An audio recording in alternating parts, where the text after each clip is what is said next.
Now, given your background in technology and digital marketing, could you summarise for us what has changed in your mind over the last year?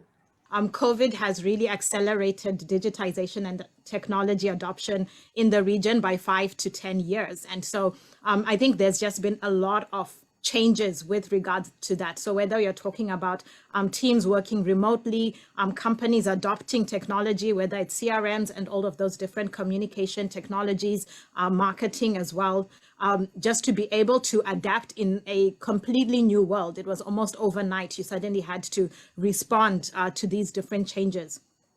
And so what we are seeing now, I think, was almost unimaginable to many leaders because I think culturally we are a very high touch society. So it's a huge cultural shift, not just technology, but also cultural, relational shift. So learning to really build and cement relationships in an online setting. And so in a sense, there's just been this radical shift where there is no other option but to go online. And so I think the pandemic has exposed a lot of the work norms that weren't serving us. Thank you so much, Laura. You know, that brilliantly brings me to the next question I wanted to ask Chris then is you've highlighted this adaptation and these options. So it's about leaders shifting their mindset into a position where they can really explore many, many avenues. So Chris, I understand that your interest and focus in your area of practice emphasises the importance of mindset. Could you share with us why developing a strong growth mindset is vital, and what particular mindset-related challenges are you seeing in leaders during this pandemic time? Yeah. So why is growth mindset, or rather maybe a more general way for me to answer the question in terms of why is mindset important? Okay. So I think I think all of us kind of intuitively know this. So really, why mindset is important is because mindsets drive how we feel. It drives our behavior, and then in turn, our behavior will then have an impact.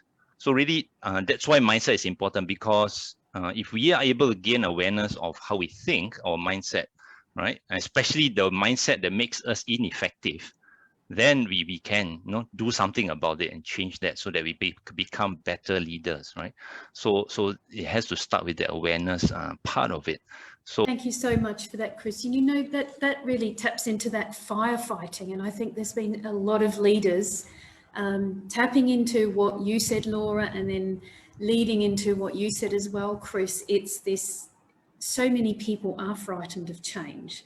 And so being thrust into this completely unknown world that we have been faced for the last 12 months and things changing daily, when we start to firefight rather than take charge a lot of the time, and a lot of leaders have done that. So they're just surviving, they're just keeping their heads above water, they're not thriving. So that brings me beautifully to Lara then. So Lara, your coaching practice focuses on lawyers, leaders and founders.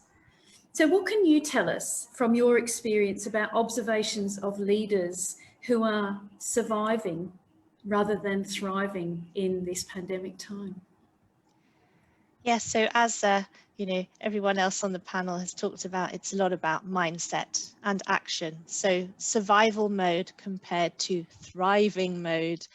And so survival, people who are, so leaders who are in survival mode, as you say, were basically ill prepared. So they panicked, they have huge fear of what's going on, they're uncertain, they don't handle uncertainty very well. They are firefighting, you know, they're trying to continue as much as possible in the way that they used to before, but finding that difficult because, of course, circumstances are very, very different. Those are the people that sort of really threw themselves into the panic and who are now on their road to burnout, because when they were in that initial panic mode, you know, the adrenaline was high, they had that fight or flight mode, and they were on high energy. But the thing is that they weren't expecting this pandemic to be lasting for as long as it had.